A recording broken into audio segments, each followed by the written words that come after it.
መላ ሰውነታችን በስላሴ ስም ሶስት ጊዜ እናማት። በስመ አብ ወወልድ ወመንፈስ ቅዱስ አሐዱ አምላክ። በስመ አብ ወወልድ ወመንፈስ ቅዱስ አሐዱ አምላክ። በስመ አብ ወወልድ ወመንፈስ ቅዱስ አሐዱ አምላክ አሜን። የተከበሩ መላከ ስብሐት ቆሞስ አባ ገብረ ማርያም አለሙ የማይደረ ስብሐት ቅድስት ማርያም ቤተ ክርስቲያን አስተዳዳሪ፣ የተከበራችሁ የእግዚአብሔር ዓይኖች ካህናት፣ እንዲሁም ላይካነ ምስጢር ዲያቆናት፣ አባቶችና ወንድሞች፣ እናቶችና እህቶች በኃያሉ በልዑል እግዚአብሔር ፍጹም ሰላምታ እንደምን አደራችሁ? እግዚአብሔር ይመስገን። እንደምን አደራችሁ? እግዚአብሔር ይመስገን። እንደምን ሰነበታችሁ? እግዚአብሔር ይመስገን።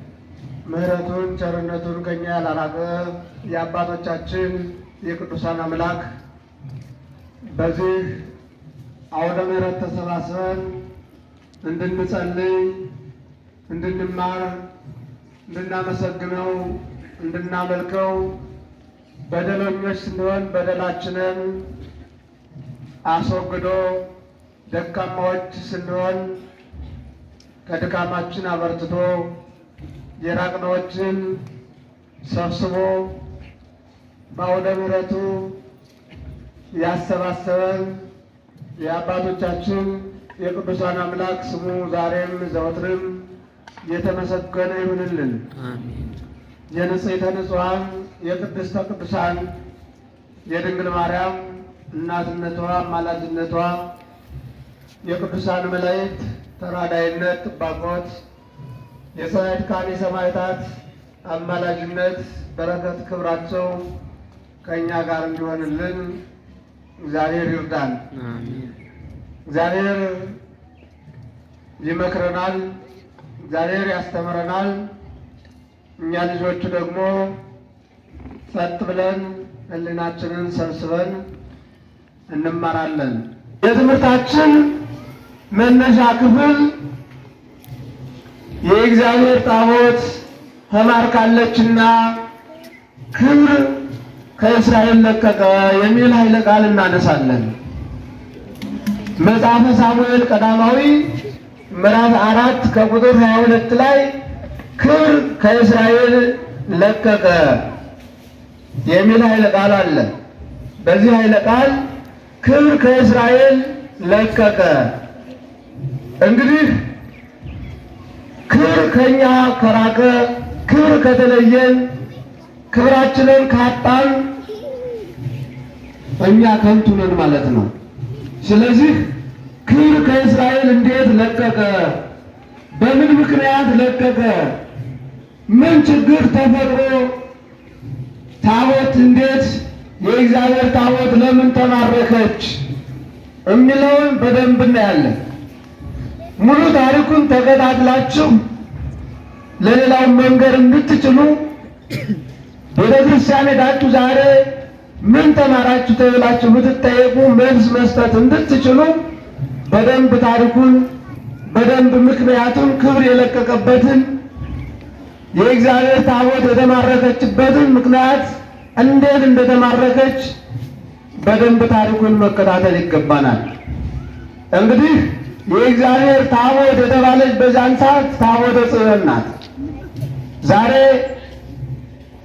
ጽዮን ስንል መጽሐፉ ሁሉ በሙሉ ከምስራቁ ጀምሮ እክትዋ ለጽዮን ወእቀፍዋ ነቢየ እግዚአብሔር ዳዊት ስለ ጽዮን ሲናገር ጽዮንን ክበቧት እቀፏት እያለ ስለ ጽዮን ይናገራል። ጽዮን የሚለው ቃል የመጀመሪያው ጽዮን የተባለች የዳዊት ከተማ ናት። የዳዊት ከተማ ጽዮን ትባላለች። በዚያች ውስጥ ጌታችን መድኃኒታችን ኢየሱስ ክርስቶስ ስለተወለደባት አሁንም እምነ ጽዮን ይብል ሰብ፣ ሰው ሁሉ እናታችን ጽዮን ይላል። ወብእሲ ተወልደ በውስቴታ፣ በውስጧም ሰው ተወለደባት እያለ አሁንም ነቢየ እግዚአብሔር ዳዊት ይናገራል። የመጀመሪያው ጽዮን ማለት የዳዊት ከተማ ማለት ነው። በሌላ መልኩ ሁለተኛው ጽዮን ማለት የእግዚአብሔር ታቦት የመጀመሪያዋ ጽዮን ናት። ዛሬ ታቦተ ጽዮን ባለችበት ቤተ ክርስቲያን የዓመቱ ክብረ በዓል ይከበራል። ታቦትም ይወጣል። ጽዮን ባለችበት ተደራቢ ጽዮን ታቦት ባለችበት፣ ስለዚህ የተማረከችውም ጽዮን ናት። በሌላ መልኩ ጽዮን ማለት እመቤታችን ድንግል ማርያምን ገና ነቢየ እግዚአብሔር ዳዊት በጽዮን እየመሰለ እንዳሏችሁ በውስጧ ሰው ተወለደ እያለ ስለ እመቤታችን ይናገራል። የእመቤታችን ምሳሌ የሆነችው ይህች ጽዮን ናት። አራተኛ ጽዮን ማለት መጠጊያ ማለት ነው። ስለዚህ ጽዮን የሚለው ቃል አራት ትርጉም ይሰጣል። ይህንን ቃል ወደ መጀመሪያው ታሪክ ነው መወስዳችሁ። ክብር ከእስራኤል ለቀቀ። ክብር ለምን ለቀቀ? ከእስራኤል ክብር ለምን ለቀቀ? እንግዲህ በምን ምክንያት? ያለ ምክንያት መቼም ችግር አይፈጠርም። አገሪቱም አሁን በምን ምክንያት ትበጠበጣለች? በምን ምክንያት ሰላም ጠፍቷል? በምን ምክንያት ሁሉ ችግር ተፈጠረ? ምክንያት አለው።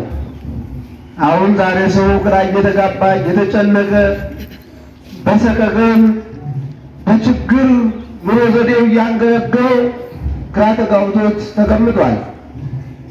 በ35 ብር ባህር ዳር ይሄድ የነበረው ዛሬ ባህር ዳር ከ150 ብር በላይ እያወጣ ደርሶ ይመለሳል። እንዲሁም በሰቀቀን በጭንቀት መኪና መንገድ ተዘግቶ ህዝቡ ግራ እየተጋባ የሞተ እንዳይቀር የታመመ እንዳይታከም ችግር ድንገተኛ የደረሰበት ሁሉ በመንገድ ላይ ደሙ እየፈሰሰ እየሞተ ችግር ላይ ነው ያለ ነው። ስለዚህ ምክንያት በምን? መፍትሄውስ በምን? እሱን ማውጣት ማውረድ። መፍትሄውን ሁላችንን ወደ እግዚአብሔር ጸሎት ጀምረናል፣ ሱባኤ ጀምረናል፣ ጾም ጀምረናል። አንድ ልብ ሆነን እግዚአብሔርን መንገር ነው። ግን ግማሹ ወደ ቤተ ክርስቲያን ሄዶ ማረኝ ይቅር በለኝ ሀገራችንን ሰላም አድርግ ይላል። ግማሹ ደግሞ ለዘረፋ ለስርቆ ይደራጃል። ግማሹ ጠዋት ተነስቶ በቃ ከዚህ በኋላ ምግብ አከተመ፣ ምግብ ከዚህ በኋላ አይበላም የተባለ ይመስል አሁንም ጊዜ በየጠላ ቤቱ የተሰማራው ስንቱ፣ እንደ ውሻ ዳቦ የነከሰው ስንቱ።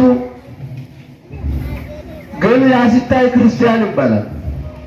ክርስቲያን ከሆነ ይህ ችግር ሲፈጠር ይህ ችግር ሲመጣ ሁሉም ሰው ወደ እግዚአብሔር መጮህ፣ ሁሉም ሰው ወደ እግዚአብሔር ማልቀስ መፍትሄ ይገኛል።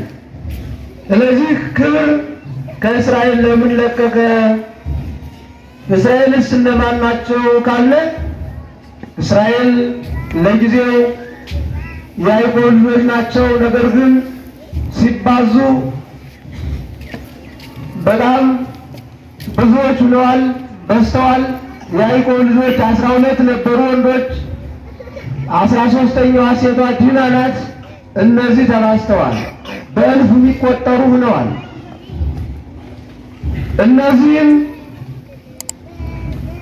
በፈርዖን ዳኝነት፣ በፈርዖን ግዛት፣ በፈርዖን ቁራኝነት ሲሰቃዩ ከኖሩ በኋላ ጸሎታቸውን፣ ልቅሷቸውን፣ ልመናቸውን ሰምቶ በማን በራሔል አማካኝነት ወደዚያ ታሪክ አልገባም፣ ጊዜ የለኝም። በ9 መቅሰፍት፣ በ10ኛ ሞተ በኩር፣ በ11ኛ ስጥመት ከግብፅ አውጥቶ 40 ዘመን ከጭንጫ ላይ ውሃ እያፈለቀ በደመና ምግብ እያወረደ እየመገባቸው ምድረ ርስት አገባቸው። በኢያሱ አማካይነት መጀመሪያ በሙሴ መሪነት በኋላ በኢያሱ ተተክቶ ምድረ ርስት ከገቡ በኋላ በኢያሱ እና አልዓዛርን እየተካ ሊቀ ካህናት ሲሞት ሊቀ ካህናት፣ መስፍን ሲሞት መስፍን እየተካ ይህ ሲያዝ ከአልዓዛር እስከ ኤሊ ደረሰ። ኤሊ ክህነት ከምስፍና ሁለቱንም ሥጋዊንም መንፈሳዊንም ስራ እየሰራ እስራኤልን 40 ዘመን አስተዳደራቸው። 40 ዘመን መራቸው። 40 ዘመን ካስተዳደራቸው በኋላ ኤሊ አረጀ፣ ጉልበቱ ደከመ። ጉልበቱ ከደከመ ካቃተው በኋላ እድሜው ከገፋ በኋላ ልጆቹን አፍኒን፣ ፊናስ የሚባሉ 2 የኦሪት ካህናት አሉ፣ የኤሊ ልጆች። እነዚህም 2ቱን ካህናት አፍኒን እና ፊናስ የተባሉትን ምሉና ዱግ ዋናና ምክትል አድርጎ ሾማቸው። እስራኤልን እነሱ ያስተዳድሩ ጀመር። በእነሱ መሪነት እስራኤል ሲተዳደሩ፣ እስራኤል በእነሱ ሲመሩ፣ እነዚህ 2ቱ ካህናት ፍርድ ማዳላት፣ ከእነሱ መማለጃ መቀበል፣ ጉቦ መብላት ጀመሩ። ይህ የመጀመሪያው በደል ነው። ልብ በሉ ክርስቲያኖች፣ ጉቦ መቀበል ከነማን? ከቤተ እግዚአብሔር አገልጋዮች።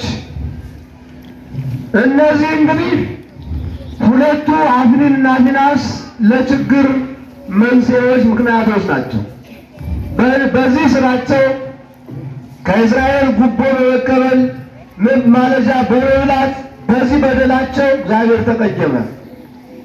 ይህም ብቻ ሳይሆን ዋና ዋና ምክንያቶች 3 ምክንያቶች ሰሩ። እነማን? አፍኒንና ፊናስ የኦሪቱ ካህናት የኤሊ ልጆች 2ቱ። ዋና ዋና ምክንያት 3 ምክንያቶች፣ 3 በደሎች እግዚአብሔርን የሚያስቀይም ስራ ሰሩ። የመጀመሪያው በደል በሙሴና በአሮን ስርዓት ከደብተራ ኦሪቱ ሁል ጊዜ መብራት ሲበራ ያድር ነበር። ከምሽቱ 1 ሰዓት የበራ ከቀኑ 1 ሰዓት ሲነጋ ይጠፋ ነበር። ቅድም እንዳሏችሁ መብራት የሚበራ በጨለማ ነው እንጂ በፀሐይ ላይ ሻማ አይበራም። ይኸው ስርዓት አለው። እስራቱ ላይ መጣን። ያንን መብራት የኤሊ ልጆች ምን አሉ? ሰው ከሌለበት ከባዶ ደብተራ ኦሪት ለምን ሲበራ ያድራል? መጥፋት አለበት ብለው የነበረውን ስርዓት አንዱን ስርዓት አሻሩ። መብራቱ እየበረፋ በጨለማ ደብተራ ኦሪት ማደር ተጀመረ። ይህ አንድ በደላቸው ነው። በሌላው ስርዓታቸው የሙሴና የአሮን ስርዓት መስዋዕት ሲሰዉ ላም ፈጅ ትልቅ በርሜል አለ። በዚያ ስጋው ይቀቀላል። 3 እጣት ያለው እንደ መሽን አይነት አለ። ያንን ስጋው ከተቀቀለ በኋላ ከተቀቀለው ከበርሜሉ ሲያስገባው በፈቃደ እግዚአብሔር ስጋ ይወጣል። ያንን እንደየማድረጋቸው መጀመሪያ የወጣውን ለሊቀ ካህናቱ፣ ቀጥሎ የወጣውን አሁንም እንደየማድረጋቸው እየታደሉ ይመገቡ ነበር።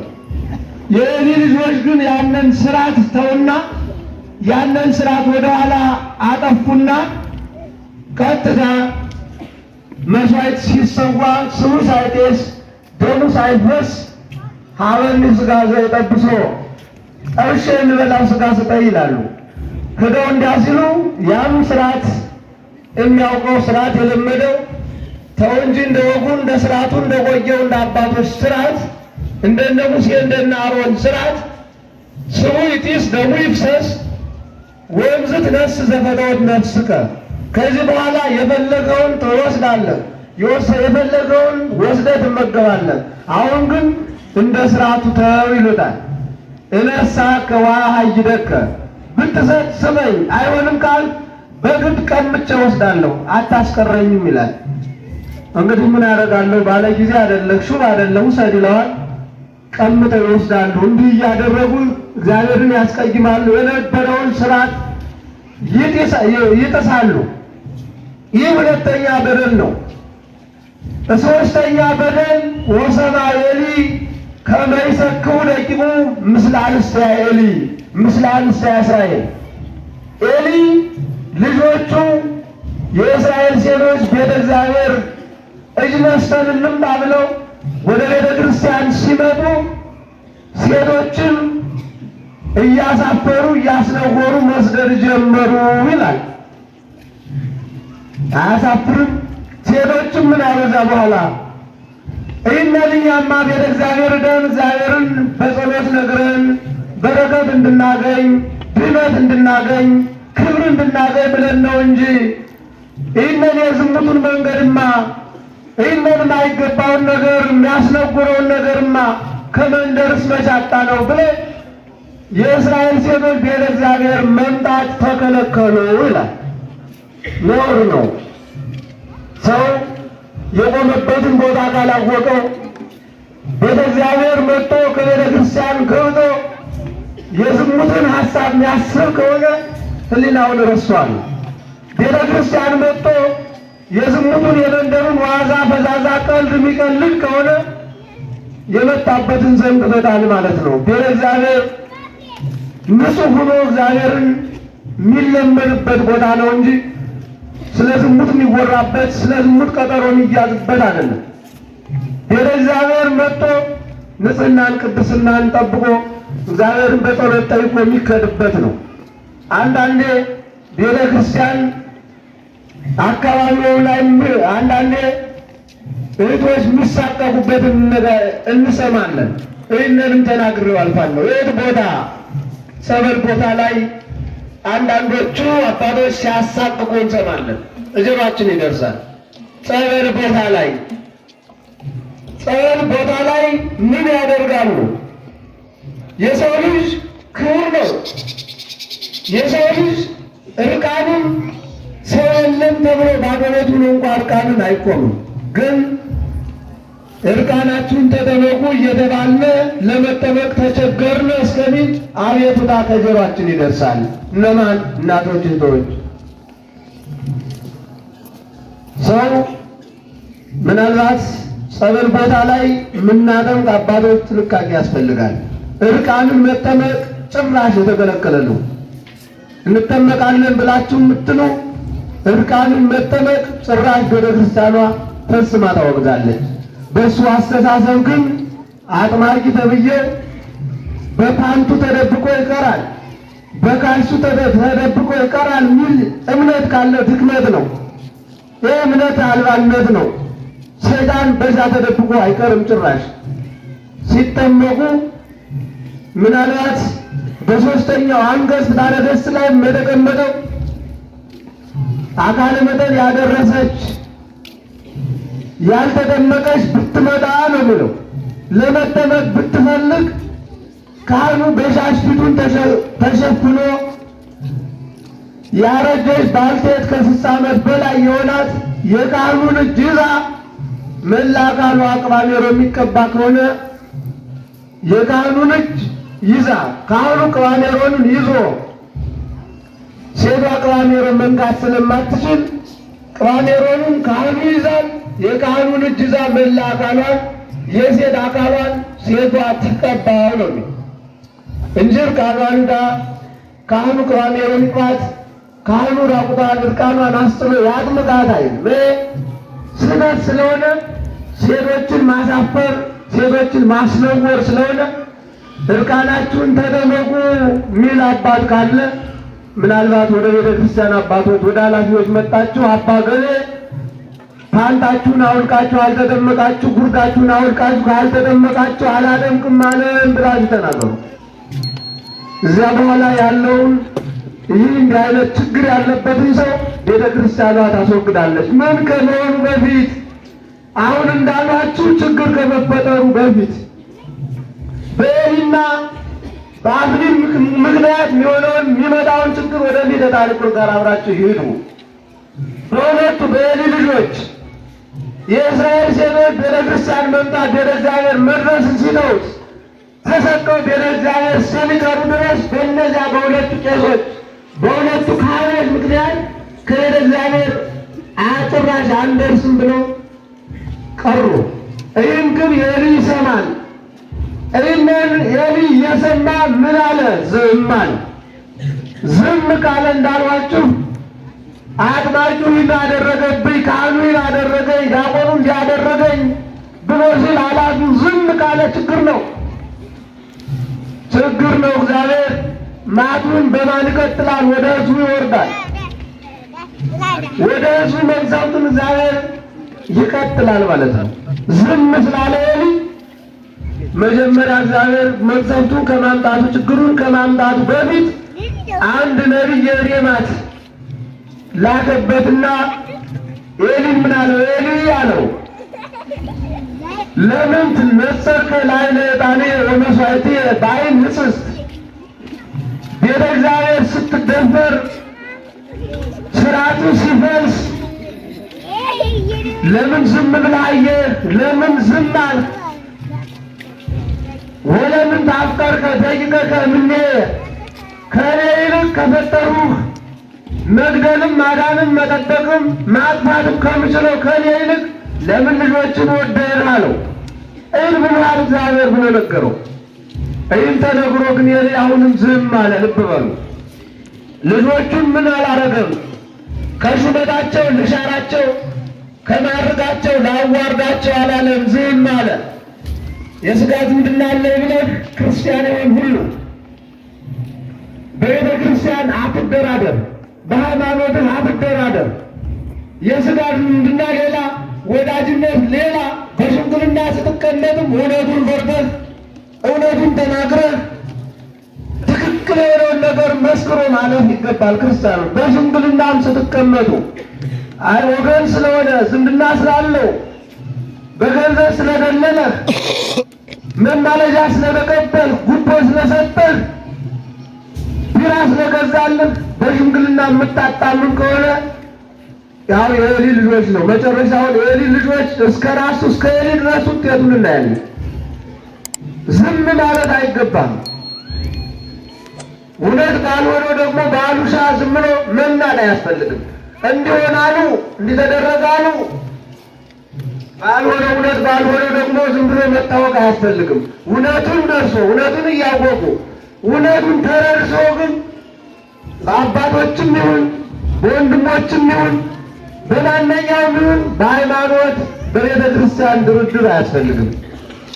በልጆቹ ምክንያት ኤሊ ዝም አለ።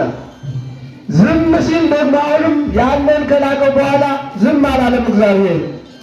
አሁንም እግዚአብሔር ይታገሳል ይታገሳል። መጨረሻው ግን ዝም አይልም እግዚአብሔር እንደኛ። መጨረሻ ላይ አሁንም ኤሊ ዝም ሲል ሳሙኤል የሚባል የቤተ ክርስቲያን የቤተ እግዚአብሔር ተስላ ሐና የወለደችው ልክ በመቃብር ቤት ጥግ አድርገው በቤተ ክርስቲያን ጎጆ ሰርተው ቃለ እግዚአብሔር እየተማሩ ለቤተ ክርስቲያን ተተኪዎች ጥጉ ነው እንደሚኖሩት ሁሉ ሳሙኤል የሚባል የሐና ልጅ በቤተ እግዚአብሔር ጥግ አድርጎ ይኖር ነበር። ተኝቶ ሳለ ሌሊት እግዚአብሔር በራእይ መጣና ሳሙኤል ሳሙኤል ብሎ 2 ጊዜ ጠራው። ሳሙኤል ሳሙኤል ብሎ ሲጠራው ይህ ሳሙኤል ሌላ እግዚአብሔር ጠርቶ ስለማያውቅ ሌላ ቃል ሰምቶ ስለማያውቅ ኤሊ ነው የጠራ መሰለውና እየበረረ እየሮጠ ነየ ገብርከ ሰማከ እስመ ጸዋዕከኒ፣ አቤቱ ጌቴ ጠርተኸኛል ምን ልታዘዝ አለ ተንቦጭ። አሁን እንደ ሳሙኤል ያለ ልጅ አባቱ ወዳው ሲጠራው ፈጥሮ አባቴ ምን ልታዘዝ ብሎ ከምኝታው በሮ ይሄዳል። እንደገና ሽፉንፉን ብሎ አታድርቂ አትጥሪኝ የራት ጨርቅ ይልተኛበት ነው የሚለው። ሳሙኤል ቀና ነው እየበረረ ሩጦ ሄደ። ኤሊም ስላልጠራው ወርስክሪ ጸዋዕኩከ እኔ አልጠራሁም ይልተኛ ነው። ተመልሶ ወዶተኛ። አሁንም ሳሙኤል ሳሙኤል አለ 2 ጊዜ። ተመለሰና ሩጦ አሁንም መጣና ጠርተኸኛል ምን ልታዘዝህ ምን ላድርግልህ አለው። ወርስክሪ ጸዋዕኩከ እኔ አልጠራሁም አለው። በዛን ሰዓት ኤሊ ጠረጠረ። ይህ ብላቴና ባያውቅ ነው እንጂ ይህ ሕፃን እግዚአብሔር ጠርቶት ሊሆን ይችላል። ምናልባት ሶስተኛ የጠራ እንደሆነ አለው። ቀጥ ብለህ ቁመህ በል እግዚእ እስማነ ገብርከ ሰማዕከ፣ አቤቱ ጌታ ሆይ እኔ አገልጋይህ እሰማሃለሁ ተናገር ብለህ ይህን ቃል ተናገር አለው። እሺ ብሎ ሄደው ተኛ። ሶስተኛውንም ሳሙኤል ብሎ ሲጠራው ጌታዬ እኔ አገልጋይህ እሰማሃለሁ ተናገር አለው። ይህንን ቃል ሲናገር እርዝይ ወይፌስም ምትል ቃል ተናገረ። የግዕዝ ቃል ነው። እርዝይ ወይፌስም ማለት የታቦተ ጽዮንን መማረክ፣ የኤሊን ልጆች መሞት፣ ቀጥሎ መጨረሻ ላይ የራሱን የኤሊን መቅሰፍት ሞት፣ የእስራኤልን ጥፋት ፍጽም አድርጎ ነገረው። ትናንትናም ማታ ላይ የነገረን ግን ነገ ሲነጋ እንድትነግረኝ ብሎት ነበር። ምንስ ቢሆን ሩጬ እንዴት እነግረዋለሁ?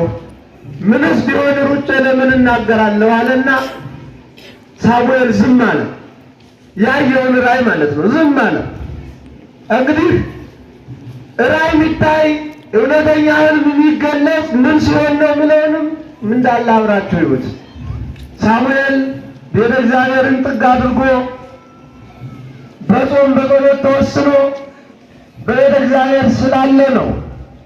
እዛ ውጭ ዝም ብሎ የሚያቃጀው ሁሉ ቅጀቱ ሁሉ ቅጥቃጤው ሁሉ ትክክል አይሆንም። እውነተኛ ሕልም አለ፣ ቅዠት አለ አለ ይባላል። አንዲ የድሮ ሰዎችን እንዳገልጋይ አድርገው የሚጠቀሟቸው እንደ ዛሬማ እንደው ሕልም አይቼ በጣም ንጹሕ ድንቅ የሆነ በጣም ደስ የሚል ሕልም አየሁ አለ። ምን አየህ አሉ። እንደው በፈረስ ተሰቅዬ ሕዝቡ እያጀበኝ እልል እየተባለ እንደው ስሄድ አየሁኝ አለ። አይ ገብሬ አሉት፣ ልትሞት አይደል አለ። በቅሎም ይኸው በአልጋ ስትሄድ ነው፣ በአልጋ ሰው ተሸክሞ ነው አጅቦ፣ ያ ሰው የሚያጅብም አልቃሽ ነው እና ልትሞት ነው አለው። አዛ በኋላ ምን አለ? አይ እንጣጥ ብዬ እኮ ወርጃለሁ አለ። ደግሞ እንግዲህ ለማሻሻል ብሎ እንጣጥ ብሎ ወረደ። ወደ መቃብር ስትወርድ ነው አለ። ደግሞ ተርጓል። አዛ በኋላ ምን አለ? መጨረሻው ላይ እንዲያውም ህልምልም እንዲያውም አላየሁም አለ መጨረሻ። እና አንዳንዴ ቅዠት ህልም አለ፣ ትክክለኛ ህልም አለ። እውነት ጥሩ እያሰብን በምንችለው ውዳሴ ማርያም ደግመን ጸሎተ ማርያም ደግመን በአማርኛ የሚሆን በግዕዝ ጥሩ ስራ ስንሰራ ውለን ቃለ እግዚአብሔር ስንማር ውለን ቤተ ክርስቲያን ተሳልመን ሄደን ቆይተን አምሽተን ሰላም ፈጥረን ሰላም ሁነን ስንተኛ መልካም ነገር እናያለን። አለዚያ በእንቅልፍ ልቡ ሁሉ ምናስማታ ምን ላድርገው ይሆን እያለ ነገር ሲያንሰላስል የሚያጠፋውን ሲያንሰላስል ክፋቱን ተንኮሉን ሲያወጣ ሲያወርድ የሚተኛ ሁሉ ቅዠት እንጂ ትክክለኛ ሕልም አያይም። ሳሙኤል ትክክለኛ ሕልም ነው ያየ። ነገረው ትክክለኛውን ሕልም እግዚአብሔር ነግሮታል። ግን ለኤሊ ለመናገር ግን ተሰቀቀ። ምክንያቱም ኤሊ ይሞታል ነው ያለው፣ ልጆቹም ይሞታሉ ነው ያለ፣ ታቦተ ጽዮን ትማረካለች ነው ያለ፣ እስራኤልም ይማረካሉ ያልቃሉ ነው የተባለ። ይህን መናገር ከባድ ሆነበትና ዝም አለ። ኤሊ ሳሙኤል ባይናገርም ና ብሎ ላከበት። እና ተብሎ ሲላክበት የግድ ነውና ሄደ። ሳሙኤል በል ማታ ያየውን ራእይ የነገረን ነገር ንገረኝ አለው። እኔ አልናገርም አላየውም ማለት ጀመረ። መዋቢያውን ጭራውን እየቃጣ አይሆንም ካልነገረኝ እነዚህ ጣል ብዬ እረግምሃለሁ አለው። የአባት እርግማን የሽማግሌ እርግማን ከባድ ነውና ፈራ ሳሙኤል። እንደውም አንተ ሳትለኝ ንገረው ብሎኛል፣ በል ልንገርህ አለው። የራሱን ሞት ደበቀው። ሰው የዚህን ቀን ትሞታለህ ቢሉ ከዚያ ወዲህ ጭንቀት እኮ ያኖረው የራሱን ሞት ደበቀና ሌላውን አንድ ባል ልጆቹ ይሞታሉ፣ ታቦተ ጽዮን ትማረካለች፣ እስራኤል ያልቃሉ ብሎ ነገር። እዚያ በኋላ ምን አለ? ልጆችንስ ሲነግሩት ይጠፋል ልጅ ሲታጠቡት ያጥፋል እጅ እንዲሉ ልጆችንማ በመክራቸው ባስተምራቸው እምቢ ብለውኛል አለው። አንድ ቀን ተናግሮ ነበር። እንቢክሙ ደቂቄ እንቢክሙ አቆሰና ዘሰምብክሙ፣ ልጆቼ በእናንተ ላይ የምሰማው ነገር ጥሩ አይደለም ተው ብሎ አንድ ቀን ተናግሮ ነበረ። ተው ብሎ ብቻ ተው ብሎ በመናገር ብቻ እኮ መፍትሄ አይሆንም። በሆነ ቦታ ላይ ወንበር ላይ የተቀመጠ ሰው እያጠፋ ከሆነ እስከ መጨረሻው አጥፍቶ ማረፍ ነው፣ ከክብሩ ማውረድ ነው። እያጠፋ ከሆነ ዝም ብሎ በመናገር ብቻ መፍትሄ ስለማይመጣ ማለት ነው። ተው ብዬ ነግራቸዋለሁ። ለእግዚአብሔር እግዚአብሔር ዘአደቦ እግዚአብሔር የፈለገውን የወደደውን ያድርግ። ግን አስራቱን በኩራቱን በልቼ ከብሬ ገነዬ የምንሆንባት ታቦተ ጽዮን እንዴት ትማረክ ብሎ በእሷ በጣም ተጨነቀ፣ በእሷ አማረረ። በዚህ ተጨንቆ በዚህ አዝኖ ሳለ ያው አይቀርም እግዚአብሔር ማያደርገውን አይናገርም የተናገረውን አያስቀርምና ወዲያው እስራኤል ከፍልስጤም ጋር ጦርነት ተጀመረ። ጦርነቱ ተነሳ በማን? በዛ በሁለቱ በኤሊና በፊናስ ምክንያት፣ በኤሊ ልጆች በፊናስና በአፍኒን ምክንያት ጦርነት ተነሳ። ፍልስጤማውያን እስራኤልን ድል ያደረጉ። በጦርነቱ በአንድ ቀን ውጊያ 4000 ሰው ከእስራኤል ተመታ። ልብ በሉ፣ 4000 ሰው ሞተ። 4000 ሰው ሲሞት ዘወር አሉና አፈፍቀው ምን ሚል ቃል ተናገሩ? በይነምን ታውደቀነ እግዚአብሔር ሰይድ የሆኑ ለይኖፍሊ፣ እግዚአብሔር በኢሎፍላውያን እጅ እንዴት አሳልፎታለን? ይሁዳ የቀዲባ ዘባኖሙ ለጸርከ፣ በጠላቶች ላይ እጅን በዘረጋ ጊዜ ጠላቶችን ታጠፋለህ፣ ጠላቶች ይሸነፋሉ፣ ጠላቶች ያፍራሉ ተብሎ የተነገረ ለእኛ አልነበረም? እንዴት አሕዛብ አሸነፉን? ምንድነው ያለው ችግር እያሉ ይወያዩ ጀመር። ምን እናድርግ ተባባሉ። አሁን ሲወያዩ ሲነጋገሩ ግማሾቹ አነሱና ምን አሉ? ቀድሞም እኮ ድል የሚነሱ እነ ሙሴና አሮን ጠላቶቻቸውን አሕዛብን የሚያሸንፉ ታቦተ ጽዮንን ይዘው ነው። ስለዚህ ታቦተ ጽዮን ትምጣልን ብለው መከሩ። ይህን እንዲመክሩ የእግዚአብሔር እጅ አለበት። የእግዚአብሔር እጅ ለምን ካላችሁኝ፣ ታቦተ ጽዮን ስትሄድ ማነው ይዟት የሚሄድ? ካህናት ናቸው። እነዚያ ካህናት ታቦተ ጽዮንን ይዘው እንዲሄዱ የእግዚአብሔር እጅ አለበት፣ ያንን እንዲመክሩ። ለምን ታቦተ ጽዮን ስትሄድ ካህናቱ ናቸው አፍኒና ፊናስ እንዲሄዱ ነው። አፍኒና ፊናስ ነው እዚያው እንዲጠፉ የእግዚአብሔር ፈቃድ ስለሆነ ነው። ይህንን እንዲመክሩ አደረጋቸው። እዚያ በኋላ ወደ ኤሊ ላኩበትና በከተማው ያለውን ጦር ሰብስበን ታቦተ ጽዮንን አስይዘን ላክልን ኃይል እንድትሆነን ብለው ላኩበት። እዚያ በኋላ በከተማው ያለውን ጦር ሰብስቦ ታቦተ ጽዮንን አስይዞ ላካቸው። እዚህ ላይ በደንብ የሚያዝልን ክርስቲያኖች፣ ጦርነት ከተማ ላይ አይደለም። ይህንም መጽሐፍ ቅዱስ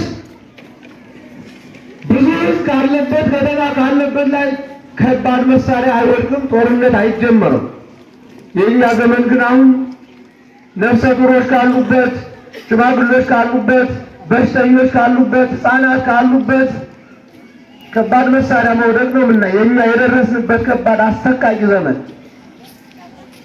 በእስራኤል ዘመንም ከዚህ ቦታ ከዚህ ሸለቆ እዚህ በረሃ ላይ እዚህ ተራራ ላይ ነው ጦርነት፣ ውጭ ላይ ነው ተመላልጎ በሚገጥም ከተማ ላይ ሳይሆን የከተማውን ሰው ሰበሰበና ካህናቱን ታቦተ ጽዮንን አስያዘና ኤሊን ልጆች ላካቸው።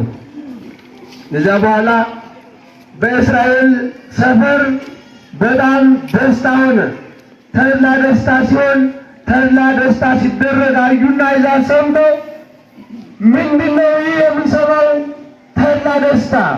ለልማዱ ያሸነፍነኛ የነሳንኛ ድሉ ለኛ የጨፈጨፍናቸው ገደልናቸው እኛ ምንድነው ደስታው ተባሉ። ከአሕዛብ ወገን በዛው ተማርከው የሄዱት ከእስራኤል ወገን ነበሩና አሁንማ በእስራኤል ሰፈር ደስ ያላቸው የተደሰቱት ኃይል የምትሆናቸው የምትረዳቸው የእግዚአብሔር ታቦት መጣላቸው። በዚህ ነው የተደሰቱ፣ በዚህ ነው ተድላ ደስታ እያደረጉ ያለ አሉ። ይህን ሲሰሙ አሕዛብ ምን አሉ? አለለነ ወይለነ ወዮልን፣ ወዮት አለብን እስመ መጡ አማልክቲሆሙ ከመ ያጥፉነ፣ አማልክቶቻቸው ሊያጠፉን መጥተዋል ብለው ተናገሩ። ይህንን የተናገሩ አማልክት ብለው የጠሩ እንደነሱ መስሏቸው ነው እንጂ አንድ አምላክ ነው ያለ።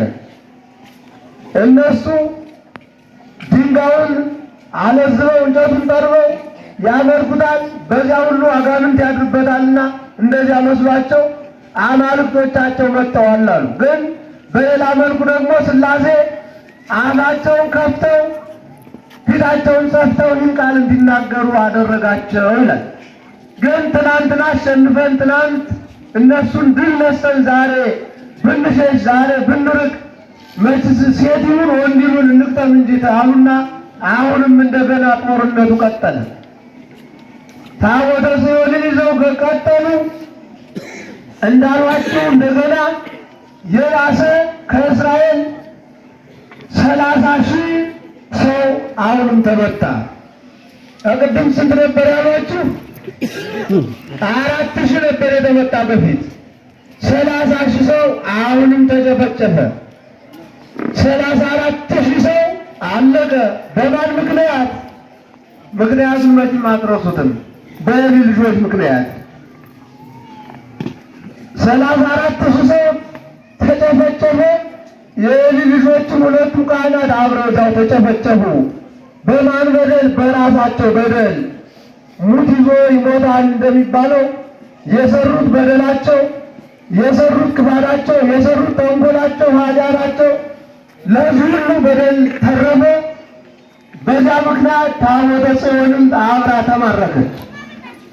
ታቦተ ጽዮንም ከተማረከች በኋላ ወአምሰለ አሐዱ ብንያማዊ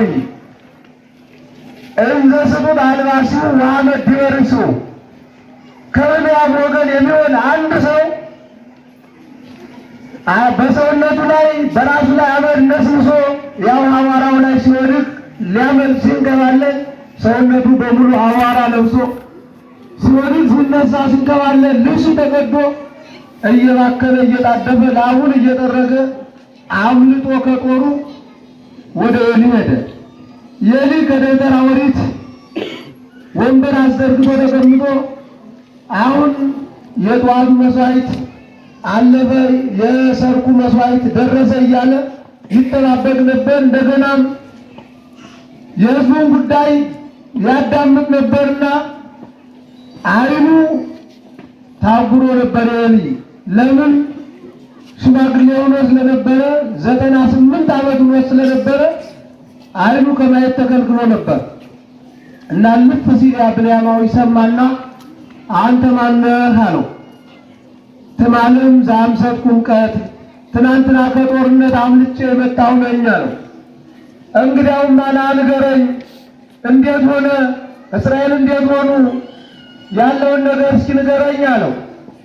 ያንተ ልጆች አፍኒን ፊናስም ሞቱ፣ ከእስራኤልም ብዙዎቹ ተጨፈጨፉ፣ አለቁ፣ ታቦተ ጽዮንም ተማረከች አለው። ልጆችንስ ነግሬያቸዋለሁ አልሰማኝ ብለው ነው። በመክራቸው ቃሌን አልቀበል ብለው ነው። እንደፈለጉ ቢሞቱም አይቆረቁረኝ። አስራቱን በኩራቱን በርቼ ከብሬ ገንኜ የምኖርባት ታቦተ ጽዮን እንዴት ትማረክ ብሎ በጣም አጋኖ በጣም አድንቆ ሊያዝን ሲል ወወድቀ ለገልገላ ይላል። ከወንበሩ ላይ የእንግላል ወደቀ ኤሊ ወተሰብረ አጽመ ዘባኑ እስመ ወልደ ተሳአሙ። የ98 ዓመት ሽማግሌ ነበርና የጎን አጥንቱ ተሰብሮ ልብ ራሱን ሲወጋው እዛው ላይ እንዳለ ፍስስ አለ። እስሙት እንግዲህ የአባታቸውን ሞት የእስራኤልን ምልቀት የታቦተ ጽዮንን መማረክ በማን ምክንያት? በሁለቱ በአፍኒና ፊናስ ምክንያት። እንዲያ ከሆነ በኋላ አገሪቱ በሙሉ ያ ብንያማዊ በተናገረው ቃል ያ ብንያማዊ ባወራው ወሬ በሙሉ ከተማዋ ጩኸት ልቅሶ ሆነ። ለምን? ባል ያልሄደባት ሴት የለችም። ልጅ ወደ ጦርነት ያልሄደበት ሽማግሌ የለም። ልጅ ያልሄደባት እናት የለችም። ወንድም ያልሄደበት የለም። ወንድም ያልሄደባት የለም። ከተማ በሙሉ ጩኸት ልቅሶ ሲሆን የኤሊ የልጅ ሚስቱ ነፍሰ ጡር ነበረች። የፊናስ ሚስት ይህንን ጩኸት ልቅሶ ስትሰማ ምንድን ነው ብላ ጠየቀች። ነፍሰ ጡሯ ስትሰማ ወዲያውኑ ታቦተ ጽዮን እንደተማረከች ባሏ እንደሞተ አማቷም እንደሞተ ሰማች። በዚህ ሰዓት ስትደነግጥ ምጥ ተነሳ። በድንጋጭ ብዙ ችግር ይፈጠራል።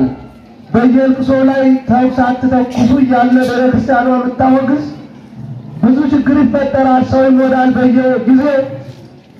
አሁንም ዘንድሮን አይሁን እንጂ የነበረው ጥቃት የነበረው ችግር ታውቃላችሁ።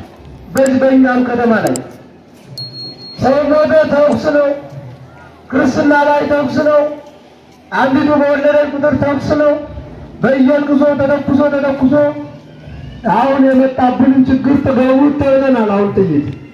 አሁን ጆሮአችንን ጠቅጥቀን ጥይት የሚባል ድምፁን እንዳንሰማ ነው አሁን ዝም እያልን ያለን።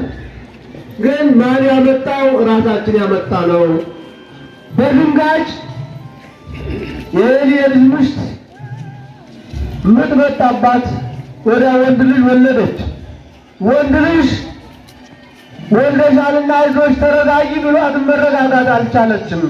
ከድንጋጯ መመለስ አልቻለችም። እየተጨነቀች ነበርና እዚያ በኋላ ብሎ መለስ ሲያደርጋት ልጁን ምን ብላ ጠራችው?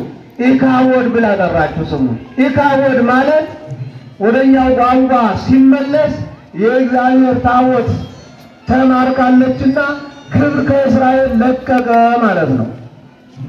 የእግዚአብሔር ታቦት ተማርካለችና ክብር ከእስራኤል ለቀቀ ስትል ያንን ልጅ ኢካቦድ ብላ ጠራችው። ክብር ከእስራኤል ለቀቀ። ታቦተ ጽዮን እስክዳ ምን ሆነች የሚለውን ወደዚያ የተወሰነ እኔና ትምህርቴን እንዳላበዛ እጨርሳለሁ። ታቦተ ጽዮንስ ሂዳ ምን አደረገች? አንዳንዴ ምናልባት እንዳሏችሁ በደለኛው ጥፋተኛው ሁላችን በደላችን እያንዳንዳችን ክፉዎች ስለሆነ ያንን እስኪፈጽም ድረስ እግዚአብሔር ሊታገስ ይችላል እንጂ እስከ መጨረሻው እግዚአብሔር አያጠፋል።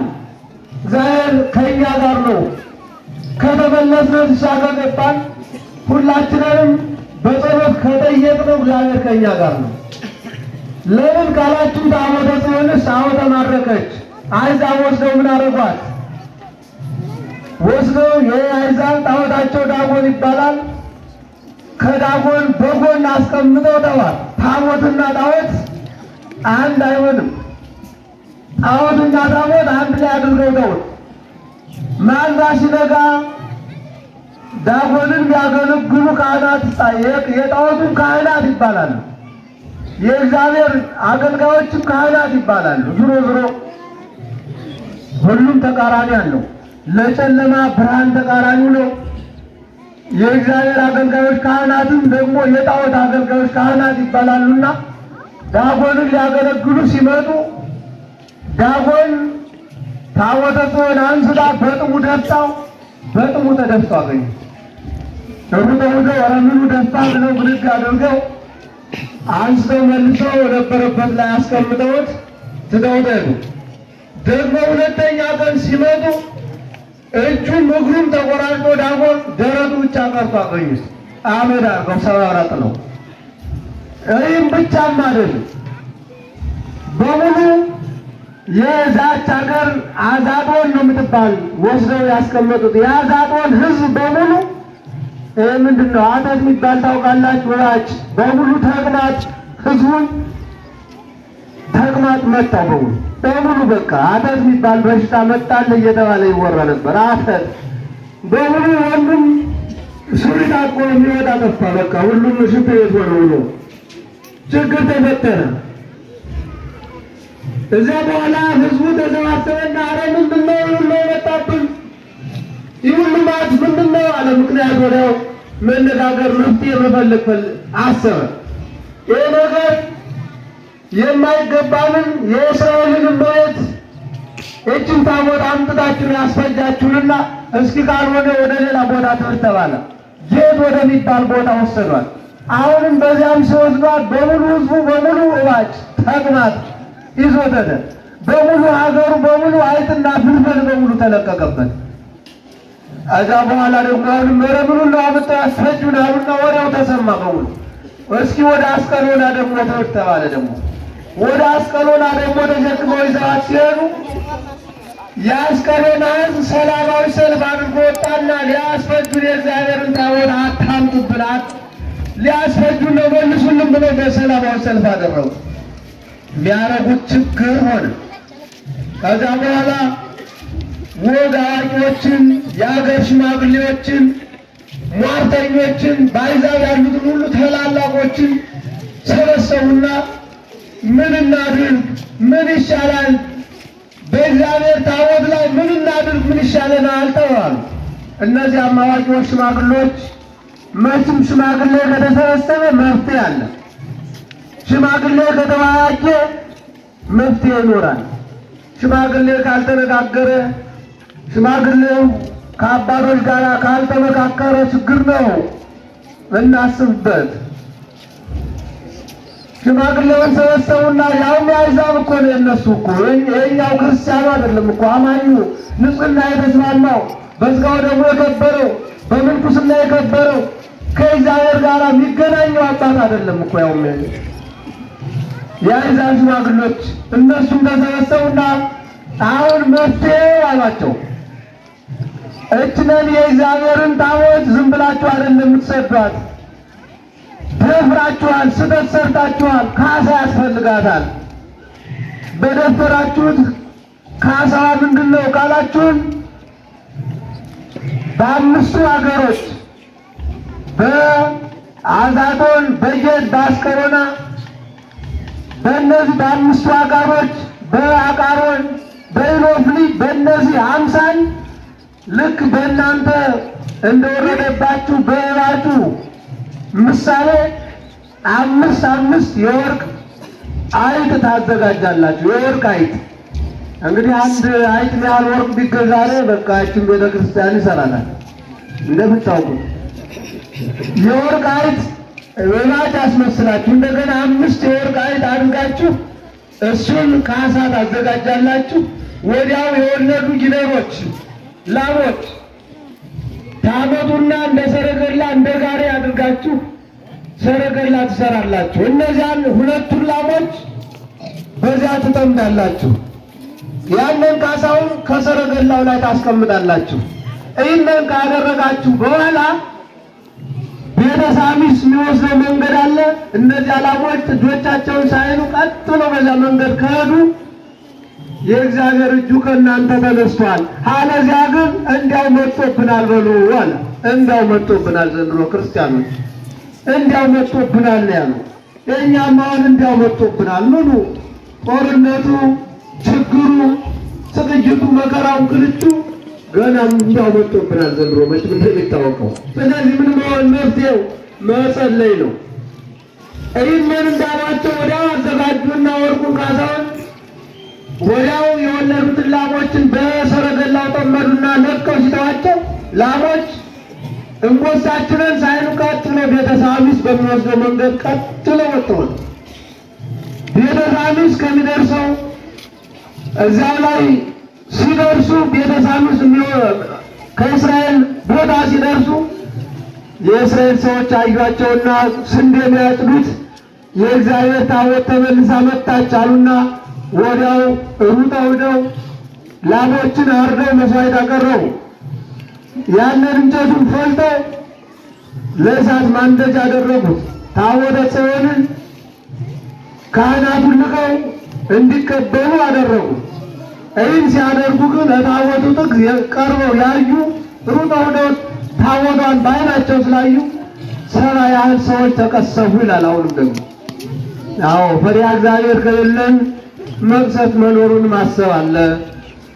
ንጽሕናን ጠብቆ ነው ወደ ቤተ እግዚአብሔር ሲቀርቡ ታቦተ ሕጉ ወዳለበት ጠጋ ሲሉ ንጽሕናን ይዞ ንጹሕ ሆኖ ንስሐ ገብቶ መቅረብ ነው የሚያስፈልገው እንጂ እንዳለ እነ ክፋት፣ እነ ተንኮል፣ እነ ኃጢአት፣ እነ ጉድፍ ወደ ቤተ ክርስቲያን ሩጦ መቅረብ መቅሰፍት ያሰጣል። ይህንን ካደረጉ በኋላ ካህናቱ ታቦተ ጽዮንን ተቀብለው ወደ ቤተ እግዚአብሔር መልሰው ይዘው መጡ። ደስ አይልም? አሕዛብን ድል አድርጋ አሕዛብን አስጨንቃ አሕዛብን አሸንፋ ተመልሳ በራሷ መመለስ የእግዚአብሔር ማደሪያ የእስራኤል ታቦት ሰውተው እንዲድኑባት ጸልየው እንዲጸድቁባት እግዚአብሔር የሰጣቸው ታቦት ተመልሳ ወደ እስራኤል መጣችላቸው። ደስ ብላችሁ ከሆነ እልል ብላችሁ እግዚአብሔር እስኪ አመስግኑ። የእግዚአብሔር ማደሪያ እግዚአብሔር እንዲህ ሲዞር ነው። ማንኛውም ሰው ያለው ሁሉ አይሳካም። ሰው ያለው ሁሉ አይሆንም። እግዚአብሔር ያለው ግን ምናልባት እስኪያልፍ ያለፋ ሁሉ ነገር እግዚአብሔር ያለው እስኪሆን እስኪደረግ ድረስ ያው ሁሉ ችግር ሊሆን ይችላል እንጂ ይህ እግዚአብሔር የተናገረው አይቀር። ግን ወደ ምክንያቱ ስለት ግን መረሳት የሌለበት ይህ ሁሉ ድርጊት የተፈጸመበት ይህ ሁሉ ተአምር የተደረገበት የሁለቱ ሰዎች ክፋት ነው።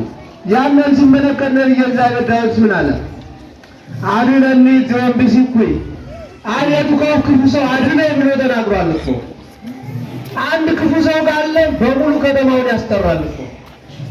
ከአንድ ቤተ ክርስቲያን አንድ ክፉ ካህን ካለ በዚህ ቤተ ክርስቲያንም አንድ እያደረጉ እንዲህ እየሆኑ እንዲህ እየተደረገ እየተባለ ይሰደባል እኮ። አንድ ምሳሌ ልንገራችሁ። አንድ ክፉ ከመንጋው አንድ ከብት ካለች መንጋውን ትበጠብጣለች። እሷን ልንገራችሁና ልጨርስ አለ ይባላል። አንዲት ከብት መንጋው እየበጠበጠች ምትኖረዋን ላም የእሷን ታሪክ ልንገራችሁ። እዛ በኋላ በሰፈራችሁም ክፉ ሰው ካለ በተቋሙም ክፉ ሰው ካለ በዛ ሰው ማወቅ ይገባል። መንጋው እየተበጠበጠ በረቱ እየተናደ ሁሉ ጊዜ ሲቸገር ይኖር ነበር አንድ ባለሀብት እና ለአንድ ብልህ ሰው እንደማደርገው ቸገረኝ፣ በቃ መንጋው እየፈረሰ በረቱ እየተናደ ተቸገሩ አለው። ያ ብልህ ሰው ነው አለው፣ በረቱን ከሁለት ክፈለው፣ ሁለት በረት ሰርተህ መንጋውን ከሁለት ክፈለው አለው። ከሁለት ሲከፍለው አንዱ በሰላም አደረ፣ አንዱ መንጋ ፈረሰ። ሄዶ ነገረው፣ አንዱ በሰላም አደረ፣ አንዱ በረት ተናደ አለው። አሁንም ክፈለው አለው። አሁንም ሲከፍለው አንዱ ደህና አደረ። አሁንም ሲከፍል ማን ወጣች? ያች ምትበጠብጠው አላም ብቻዋን ቀረች። አወቃት እሷ መሆኗ። ለዛ በኋላ ዘመዶችን ሰፈሩን አካባቢውን ሰበሰበና እችን ላም ኑ እንረድና እንብላት፣ ያው ገንዘብ አዋጡ አለ። እሺ አለና ያች ላም ታረደች። አካባቢው ታርዳ እየተበላች ስጋ እየተበላ እያለ ደግሞ ስጋ እየጠበሱ ሰዓት ነዶ እቺ ጩለሌ የምትባል አሞራለች ደፋር መጣችና ስጋውን ላፍ አድርጋ ይዛ ስትሄድ አብሮ የእሳቱ አንዱ ፍም እስጋው ጋር አብሮ ተነጥቆ ሄደ። ሄዳምኑ ላይ ቁጭ አለች። እንዳሁኑ በዛን ሰዓት ሳር ቤት ነው። አሳሩ ጉልላት ላይ ዳ ቁጭ ስትል ያ እሳት ሹልክ አለና አቤቱ ላይ ያ ቤት ሲያዝ እንዳልተራውን ያለ መንደር በሙሉ ተቃጠለ። ያንን እሳት ለማጥፋት መከራ ሳይሆን በሙሉ የላችን ላም ስጋ በሙሉ ውሻ በላው፣ ተቀራምቶ ውሻ በላው። ከዛ በኋላ እንግዲህ ሰው ካለ ያው የሰው ደራሹ ሰው ነው። ተረጋግቶ ቤቱ ተሰራ። ቤቱ ከተሰራላቸው በኋላ አጋጣሚ ቆዳዋ ደግሞ እዛ ቀርቶ ነው አለካ አድርቆ ወንዞ ቆዳ አልጋ የሚባል አለ በገጠሩ።